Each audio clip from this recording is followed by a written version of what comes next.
Billionaire cheated on his pregnant wife with bestie mistress. She didn't cry. She made them lose. In the glittering world of wealth and splendor, not every diamond that sparkles is pure. Behind the velvet curtains of high society, galas, and breathtaking mansions, true intentions can lie twisted in the shadows. When billionaire Thomas Rutherford, a charismatic real estate mogul, betrays his radiant, pregnant wife, Isabella, with none other than her lifelong best friend, people expect heartbreak and tears. But Isabella is no ordinary woman. Instead of crumbling beneath her agony, she weaves a cunning plan fueled by vengeance and justice. Little did Thomas or her so-called friend realize that Isabella's strength could rival any storm, and her retaliation would cost them everything. From the outside, the marriage of Thomas Rutherford and Isabella Sinclair seemed like a fairy tale. Thomas, the heir to the famous Rutherford estate in upstate New York, had multiplied his family's wealth through real estate ventures in Manhattan, building towering condominiums that bore his name. Isabella was the daughter of a prominent fashion designer, Margaret Sinclair, whose designs once graced the runways of Paris and Milan. Their wedding, planned by the notable wedding coordinator, Jennifer Zachman, who had famously organized events for Beyoncé, was the talk of the season. Isabella's beauty was legendary among their social circle. Long, honey-brown hair cascading over her shoulders, eyes the color of emeralds, and a figure that turned heads wherever she went. But it was her gentleness that stood out most. She had a warm heart and a sincere smile that made you feel at home the moment you met her. Most who knew her believed she was also innocent to a fault, the kind who never suspected mischief or ill intent from those close to her. At 30 years old, Thomas had a presence that dominated any room. Tall, broad-shouldered, with a confident stride, he carried himself like a modern-day king. His voice alone, calm yet commanding, hinted at the power he wielded. A single look from him could sway investors and lure business partners from across the globe. Yet behind this charming exterior hid a ruthless appetite for success and control. He loved Isabella, or so it seemed, but he also loved the thrill of conquest, whether in the boardroom or elsewhere. That evening, as Isabella prepared for a charity event at a luxurious midtown hotel, she gently patted her slightly rounded belly in the mirror. At 3 months pregnant, the changes were still subtle, but she felt them deeply. This child, their first, was the culmination of everything she had dreamed of since her wedding day. On the vanity table lay her emerald earring studs, a gift Thomas had bought after they discovered the pregnancy. The promise of a new chapter shone in their glimmer. Earlier that day, Thomas had been in a business meeting finalizing details for a new condominium project. He was running late, and Isabella tried calling him, but it went to voicemail every time. In the past, she might have worried, possibly even felt a twinge of jealousy. But after years of standing by her billionaire husband, she'd grown confident that he would always be there for her. She had no inkling that something far darker was unfolding behind the scenes. Smiling to herself, Isabella wondered if her childhood best friend, Natalia Brooks, would attend the event. Natalia had been her confidant since middle school. Their bond was unbreakable, or so Isabella believed. Little did she know that the people she trusted most were about to tear her world apart in the most heart-wrenching way possible. The gala was spectacular. Gentle music wafted through the air, mingling with the chatter of New York's elite. Glittering chandeliers hovered above circular tables draped with the finest linens.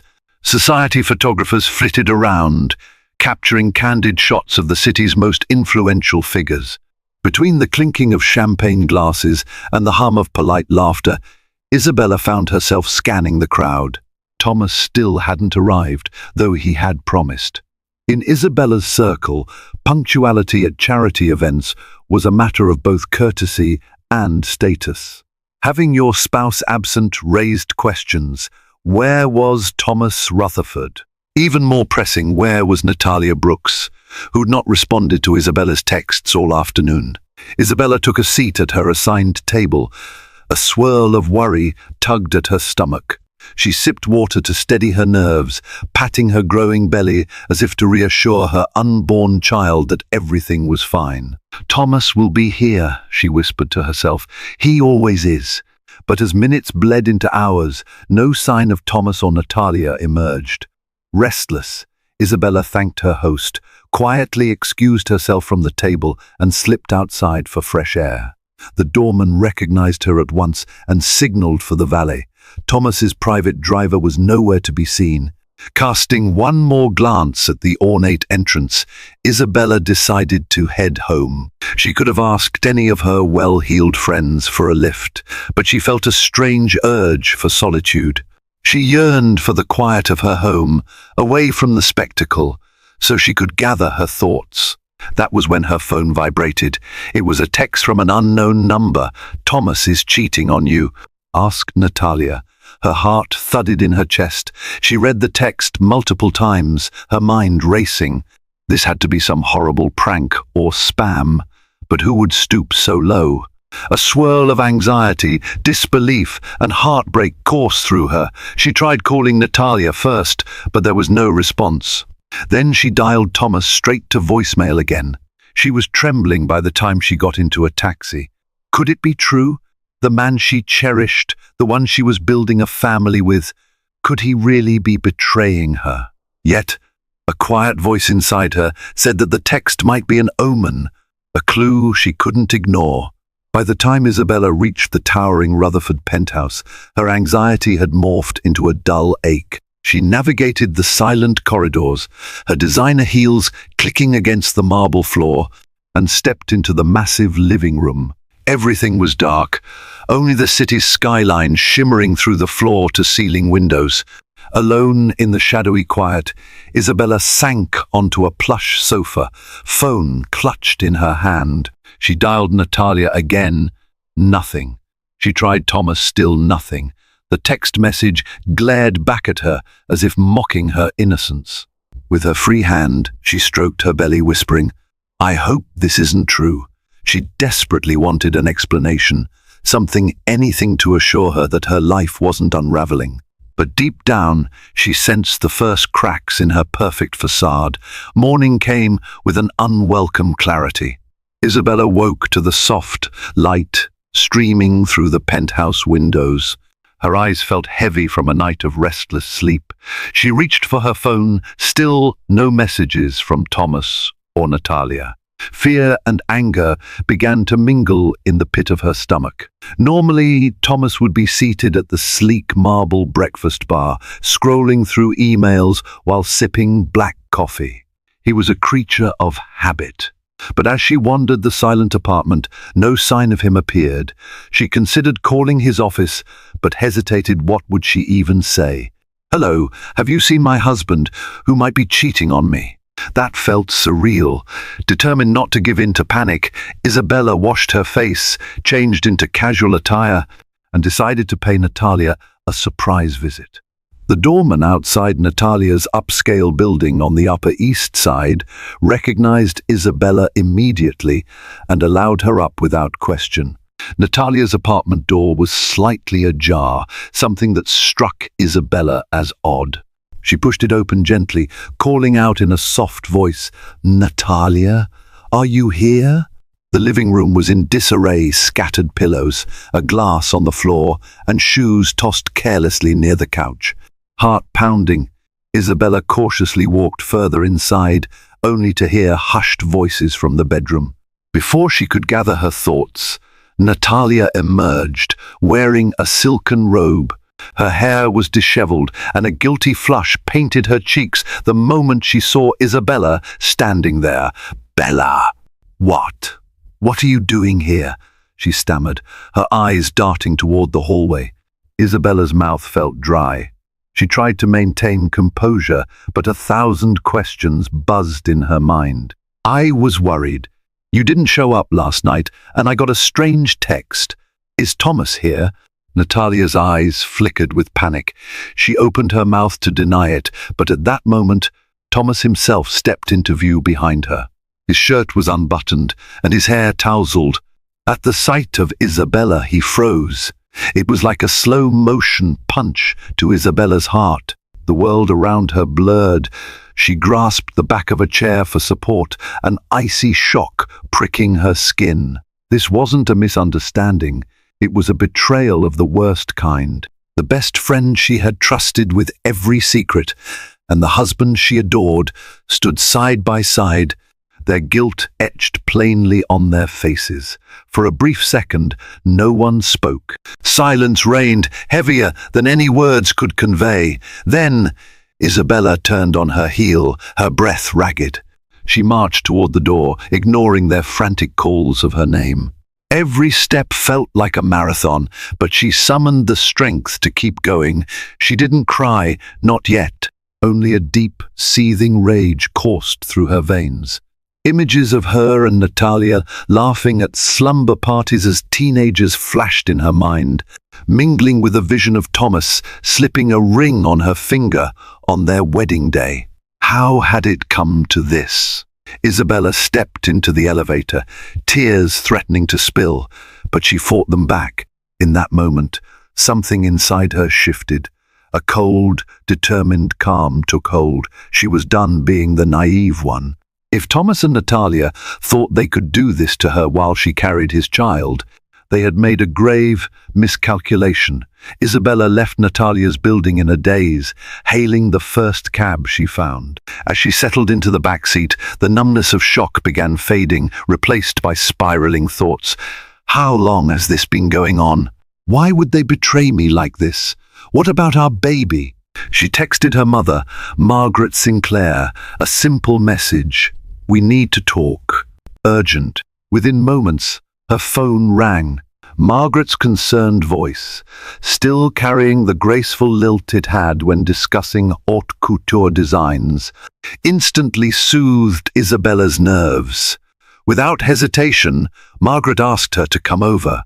Margaret Sinclair's townhouse was a peaceful haven on the Upper West Side, a sanctuary of tasteful art pieces and plush furnishings, with a private garden in the back.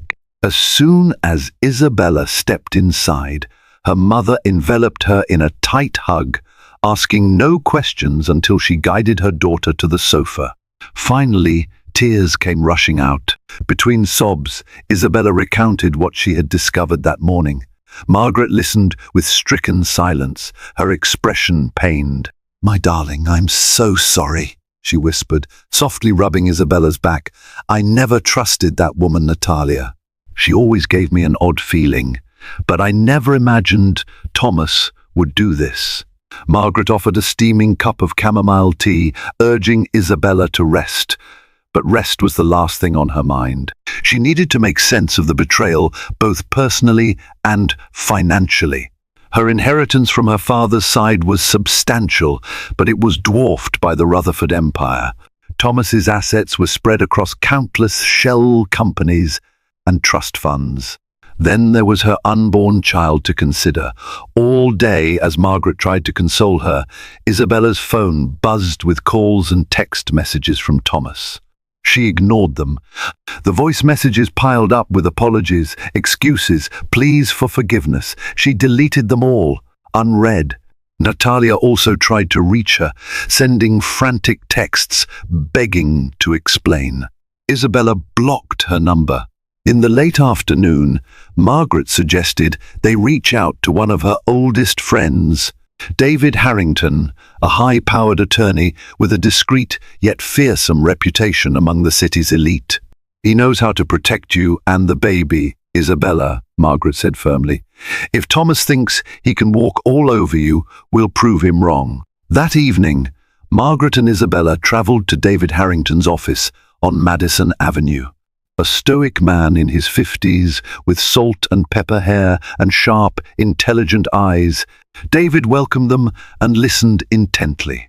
"There's no reason to rush a divorce at this exact moment," he advised after hearing the story. "But, Isabella, you need to protect your interests. As the mother of Thomas's child, you have leverage. If his actions endanger you or the baby's future, you can act. Isabella left the office that night with a folder of documents and a plan forming in her mind. She wasn't sure what she would do yet, but she knew one thing: she wouldn't be silent. She wouldn't let them rob her of dignity and leave unscathed. She was a Sinclair, after all, and more importantly, she was about to become a mother. Her baby deserved a better legacy than betrayal. Thomas had never been a coward. In business, he was always direct, sometimes brutally so. When it came to personal affairs, however, he found himself floundering. Isabella's silence over the past 2 days terrified him more than any furious confrontation ever could.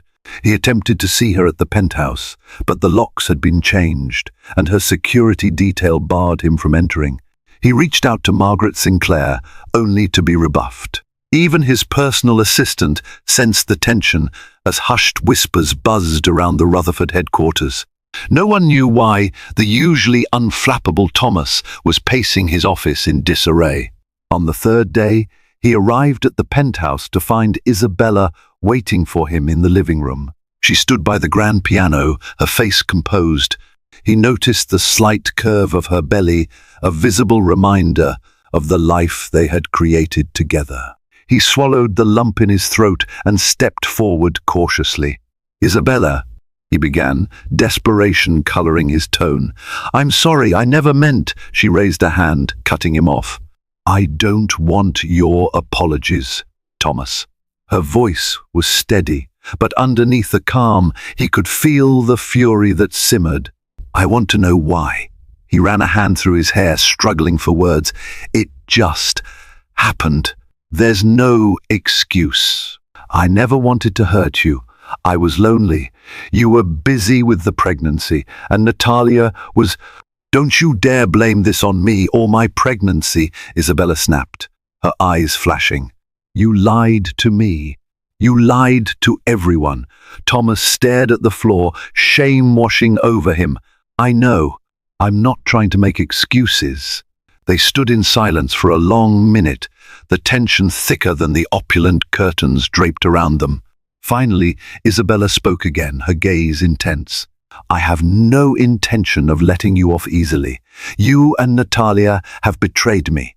You've broken our marriage vows, and I don't trust you. But for the sake of our baby, I suggest we keep things civil, at least in public." Thomas nodded hesitantly, relief and concern mixing. "So what does that mean? You want a divorce?" Isabella exhaled, her features set in determination. "Not yet. I haven't decided. But I won't just accept this. If you're expecting me to slink away quietly, think again. I'm a Sinclair. I know my worth." A hint of anxiety flickered in Thomas's eyes. After all, the Rutherfords weren't the only powerful name at play here.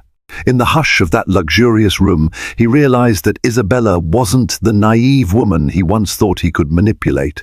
She was evolving, stronger than ever. Before he could say another word, she turned on her heel and walked toward the door, pausing only to say, "Don't contact me unless it's about the baby or something official. I'll decide where we go from here. And don't think for a second that Natalia is off the hook. You both have no idea what you've started." As she left, Thomas sank onto a chair, his heart pounding. He knew all too well an angry Isabella Sinclair was a force of nature, and he had unleashed a storm that might just destroy them all. True to her word, Isabella outwardly maintained composure. She still made appearances at society functions solo, yet impeccably poised.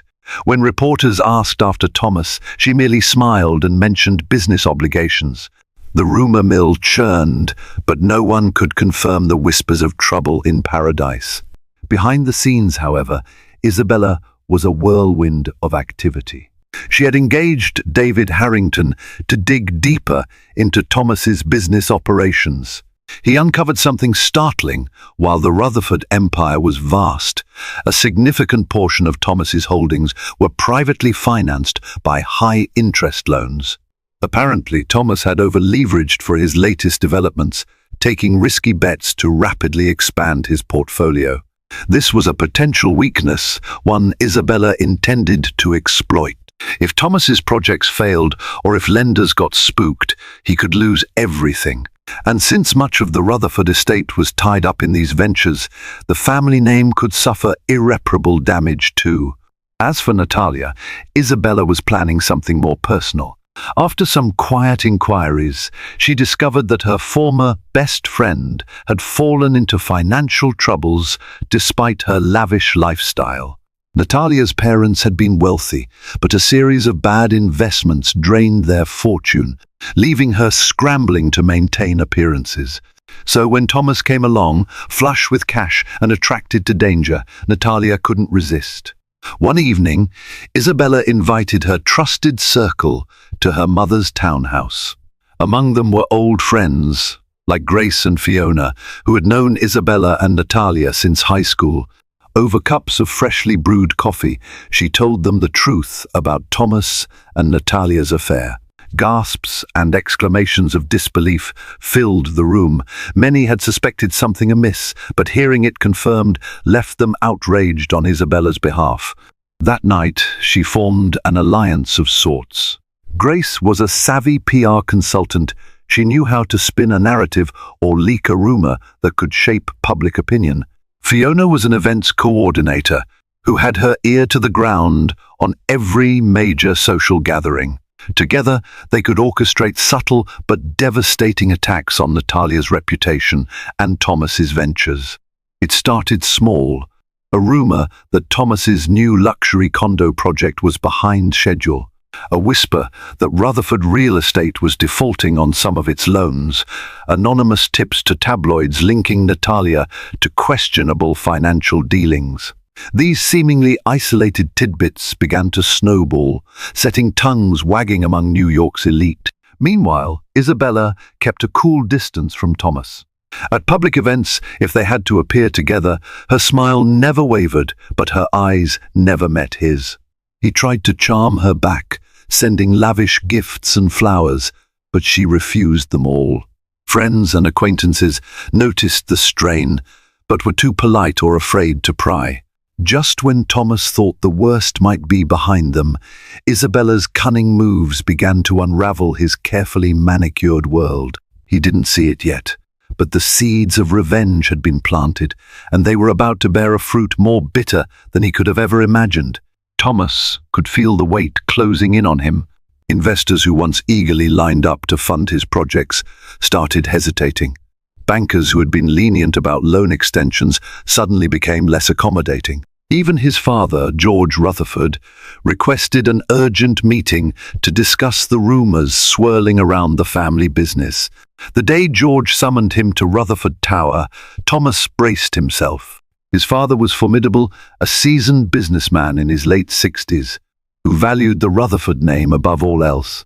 In George's office, oak panels and antique furniture lent an air of gravitas to the conversation. "What's this nonsense about your condo project being behind schedule?" George snapped. "And the talk of you messing around with private loans." Thomas tried to maintain his composure.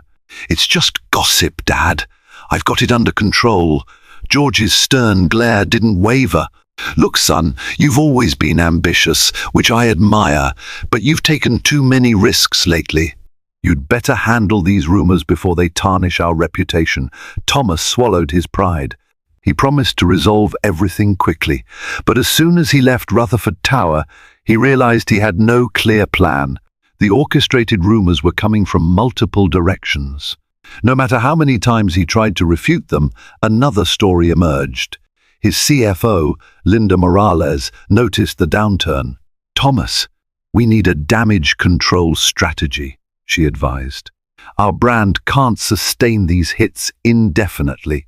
While he was busy fighting fires on the business front, his personal life continued to crumble. Natalia, feeling snubbed by both polite society and Thomas, who was not publicly claiming her, started to panic. She bombarded him with text messages and calls, demanding he leave Isabella and make their relationship official. But Thomas knew that divorcing Isabella abruptly, especially given her family's resources, would be a public nightmare. The social ramifications were enormous, not to mention the potential legal entanglements. If I push for a divorce now, he thought grimly, I might lose half my assets or more, especially if Isabella can prove adultery. To complicate matters, Natalia began hinting that she might go public with their affair if Thomas didn't comply with her demands. After one particularly heated argument in Natalia's apartment, Thomas left in a fit of rage, slamming the door behind him. He realized too late that he had entangled himself with a desperate woman who had nothing left to lose. All the while, Isabella watched from a distance, carefully pulling the strings. Through her alliances, she spread carefully chosen tidbits of gossip, never too blatant, never directly traced back to her. She began discreetly meeting with realtors and attorneys, exploring legal channels to isolate Thomas financially. For every step Thomas tried to take towards stability, Isabella ensured a subtle nudge pushed him back. Yet Isabella wasn't consumed solely by revenge. She attended every prenatal appointment, focusing on the well-being of her baby. She meditated, worked with a personal trainer specializing in pregnancy, and consulted with nutritionists. The turmoil in her marriage, oddly enough, sharpened her resolve to give her child the best start possible. Soon enough, the tension between Thomas, Natalia, and the mounting pressures from all sides reached a boiling point. The cracks in their once perfect facade were about to split wide open, and Isabella was ready to watch them collapse. Amidst the roiling chaos, one event loomed large on the social calendar, the annual Rutherford Foundation Gala. It was typically a night of glamour and prestige, with society's finest in attendance. This year, however, it felt more like a ticking time bomb. Thomas had no choice but to attend. His presence was expected to reassure investors that everything remained under control. Though Isabella was technically still the hostess, she made it clear she wouldn't be arriving on his arm. Instead, she agreed to show up separately, purely for appearance's sake. When the big night arrived, the ballroom at the Plaza Hotel sparkled with crystal chandeliers and lavish floral arrangements.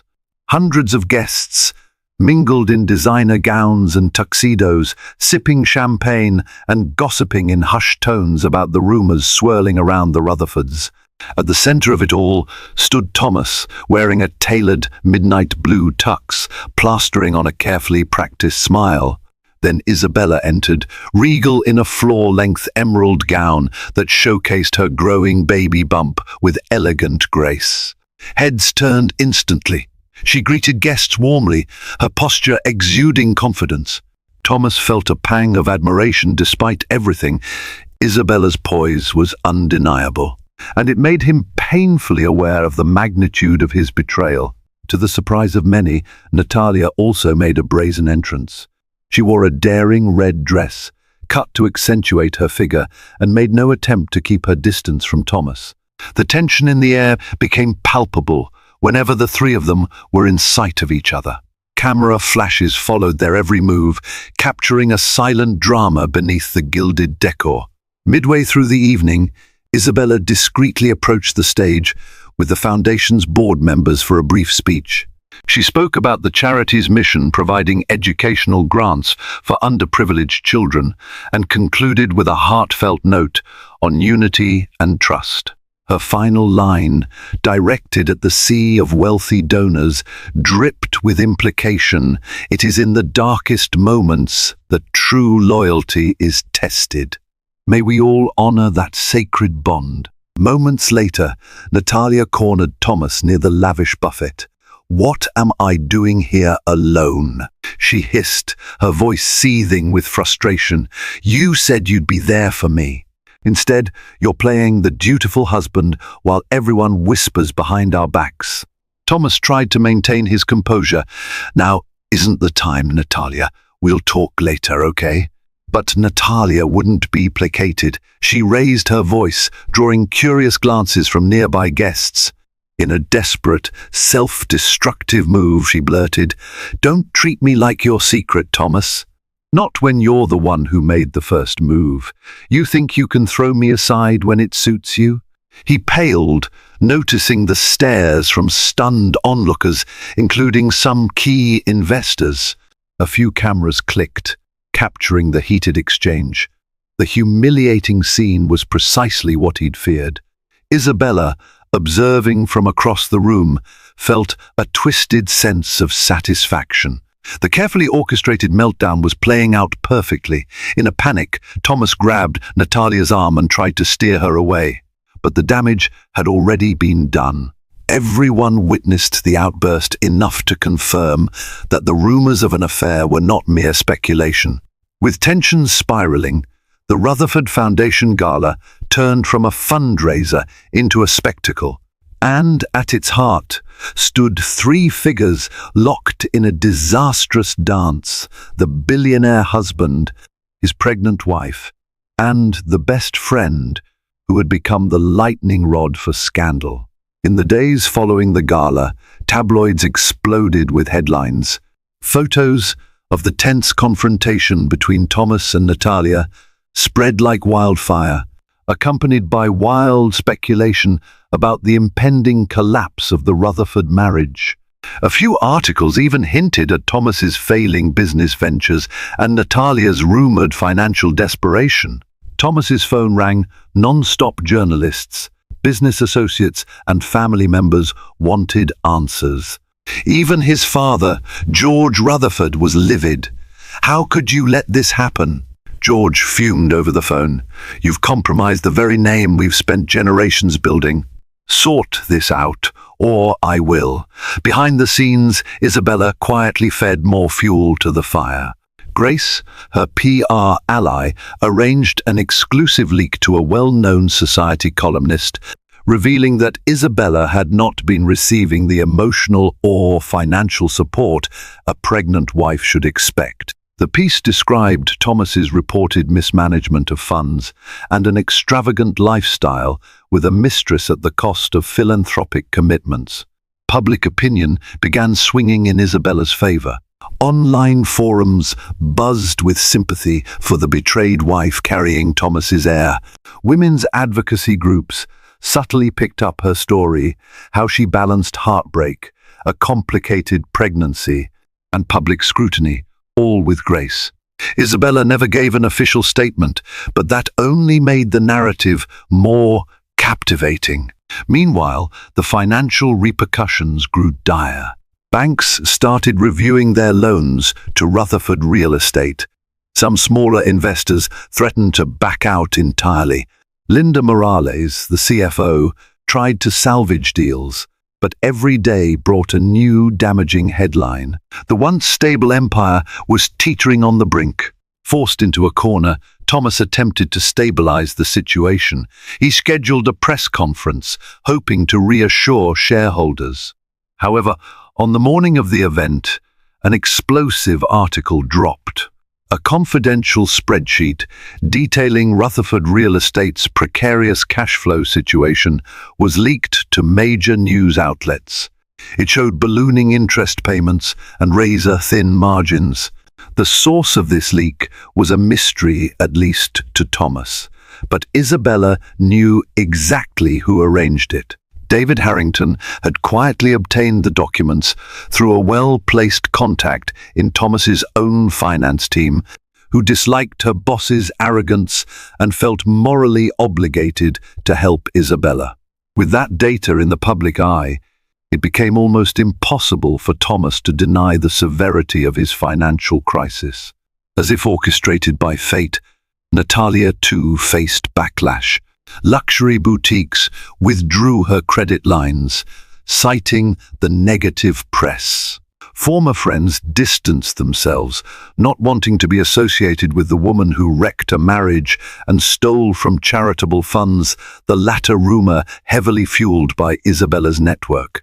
Now ostracized and financially squeezed, Natalia clung to Thomas, demanding he fix it all. But Thomas could barely hold himself together. His once impenetrable fortress was cracking under the twin pressures of scandal and debt. Isabella observed from the sidelines, unwavering. She felt a pang of sadness for the man she had once loved, but her anger and sense of justice overshadowed any pity. If Thomas and Natalia believed she would bow down, they had grossly underestimated her. She was determined to see this through, no matter how high the stakes grew. With pressure mounting, Thomas cornered Isabella in the penthouse one night, demanding answers. He had let himself in using a spare key he'd secretly kept, surprising her in the living room. She wasn't frightened, but she was annoyed she had hoped to avoid such an unplanned confrontation. "What have you been doing?" Thomas barked, his eyes flashing. "I know it's you behind these leaks, these rumors. Why are you destroying everything we built?" Isabella remained composed, standing by a large window overlooking the sparkling city skyline. She crossed her arms, her pregnancy evident under a loose-fitting satin robe. "You destroyed our marriage the moment you betrayed me with Natalia," she said coldly. "I'm simply ensuring you face the consequences. You can't think you can walk over me without repercussions." Thomas's frustration boiled over. "You're jeopardizing our child's future," he spat. "If I go down, you go down too." Isabella's expression hardened. "Wrong. My personal assets and inheritance are well protected, thanks to my family trust. You, on the other hand, are riding a wave of over-leverage, lavish spending, and scandal. The baby will be fine, Thomas. I'll see to that." Her words stung him. He realized just how thoroughly he was trapped. The empire he'd expanded so aggressively was now teetering, and Isabella held all the cards. A flicker of desperation crossed his face. "Then what do you want?" he asked, his voice a notch quieter. She regarded him calmly. "An apology would be a start, a real one, not just for me, but for our baby. A promise. You'll never try to slander me to salvage your reputation. And I want you to cut Natalia out of your life entirely if you want any chance at mending this." Thomas exhaled, rage and remorse twisting inside him. At that moment, the doorbell rang. Isabella's security guard announced that David Harrington had arrived. Seeing the lawyer, Thomas's face paled. "What's he doing here?" David stepped into the room, greeting Thomas with a polite nod before turning to Isabella. "I brought the revised documents," David said. "For your consideration." Thomas's pulse raced. Documents? He immediately suspected divorce papers, but his heart clenched when he realized that if Isabella served them now, with his public image in shambles and personal finances on the edge, the settlement could ruin him completely. Without a word, Isabella took the folder from David and placed it on the table. "We can talk about this tomorrow, Thomas," she said, her tone final. "For now, I'd like you to leave." He hesitated, wanting to protest, but found himself at a loss. With a frustrated sigh, he strode toward the door. Just before exiting, he turned back, casting Isabella a pained look.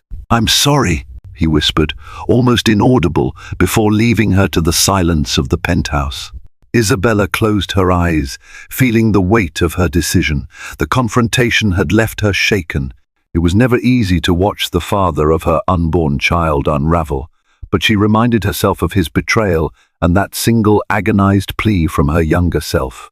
"Never let them think you are weak." Outside, the city lights shimmered. Inside, a marriage lay in shreds, and the final blow was yet to come. Natalia Brooks paced frantically in her apartment, glancing at her phone every few seconds. She'd left countless voicemails for Thomas in the past few days, but he wasn't responding. Her credit cards were maxed out, and eviction notices loomed thanks to her unpaid rent. The once fashionable decor of her home now felt like a testament to her failing ruse as a wealthy socialite. An unexpected knock startled her. She dashed to the door, hoping it might be Thomas, only to find Fiona, one of the few friends she had left. But the moment she saw Fiona's icy expression, her heart sank. "Fiona, what's going on?" Natalia asked, stepping aside to let her in. Fiona entered without preamble. "I need to retrieve some items for Isabella," she said stiffly. "She told me you have a few of her belongings here from years back, old keepsakes." Natalia looked confused. Why couldn't she text me? I have no idea. Then it dawned on her. Isabella must have set this up, sending Fiona to deliver a message. "You are no longer welcome in my life."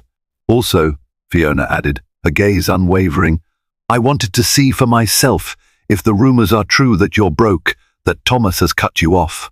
Natalia bristled. "Get out, Fiona. This is none of your business." Fiona crossed her arms. "I was Isabella's friend long before you wormed your way into her trust. And I'm not leaving until I have what I came for."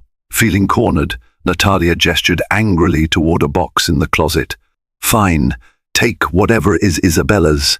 Her voice cracked. "But tell her I never meant for this to happen. I was lonely, and it just sort of spiraled out of control." Fiona snorted in disgust. "And you thought sleeping with her husband was the solution?" She picked up the box and headed for the door. "You should be ashamed. We all trusted you." In a moment of vulnerability, Natalia's eyes welled with tears. "I didn't plan it. I thought Thomas loved me, but now he's gone too. Please, Fiona, can't you at least put in a word for me? I have nowhere else to turn." Fiona paused, her gaze cold. "You made your bed, now lie in it. Isabella owes you nothing. You destroyed her marriage and made a fool of yourself in the process. You're lucky she hasn't done worse to you." With that, Fiona left, leaving Natalia trembling and alone. The conversation made it clear. Her last ties to the social circle were severed. She sat on her couch, hugging a pillow, tears streaming down her cheeks. She realized too late that she had overplayed her hand, expecting Thomas to protect her. But Thomas had his own troubles, and Natalia was now merely an inconvenience. Had it been worth it? She wondered, thinking of all the deceit and heartbreak. In that dark, lonely apartment, Natalia finally understood. Once Isabella Sinclair set her sights on your downfall, there was little chance of escape. The best friend she had betrayed was stronger and smarter than she had ever given her credit for. In a turn of events that felt almost surreal, Thomas found himself on the verge of personal and financial collapse. The banks demanded immediate repayment of several large loans. His largest development project stalled due to lack of funds, and prospective buyers were withdrawing their deposits. Stockholders in the publicly traded arms of the Rutherford Empire clamored for his resignation. Even George Rutherford threatened to disown him if he didn't step down to save face. Meanwhile, Isabella stayed busy finalizing her legal strategy with David Harrington. She attended her prenatal appointments religiously, focusing on maintaining her health. Despite the turmoil, she felt a renewed sense of clarity, like a dark fog lifting. Then came the day she served Thomas with a meticulously prepared set of documents, separation papers, outlining strict conditions that would safeguard her and the baby. There was a clause awarding her sole custody if Thomas could not prove financial stability and emotional fitness. Another clause demanded that Thomas relinquish certain business assets if he defaulted on spousal support. Thomas sat in his half-empty office, scanning the documents, shaking his head in despair. "You want everything," he muttered. "My God, Isabella, I never wanted it to come to this." She stood across from him, her posture regal despite the late stages of pregnancy. "You wanted it the moment you chose to cheat on me with Natalia," she replied quietly. "But I'll let you keep enough to rebuild your life, just not at my expense or our child's." Resigned, Thomas signed. It was the most humiliating moment of his life. The father he had once tried so hard to impress was now threatening to remove him from the family business. His mistress had turned into a liability. The only person who had once stood by him, Isabella, now meticulously dismantled the empire he had built on arrogance and greed. With the papers signed, Isabella left, a calm smile playing on her lips. She had her closure. The moment felt triumphant, yet bittersweet. Within days, Thomas's resignation from Rutherford Real Estate was announced publicly. He retreated to his private estate in the Hamptons, rarely seen by the city's high society again. Natalia, facing eviction and social exile, attempted to contact him, but he ignored her calls, wanting nothing to do with the reminder of his downfall. A month later, Isabella gave birth to a healthy baby boy, Alexander Sinclair Rutherford. The press was abuzz. Photos showed Isabella cradling the infant, surrounded by her mother, Margaret, and close friends. The tabloids hailed her as a paragon of strength, the woman who took on a cheating billionaire and won. Thomas sent a bouquet of white lilies with a heartfelt note, "For our son, I'm sorry." Isabella placed the flowers aside, reflecting on the irony.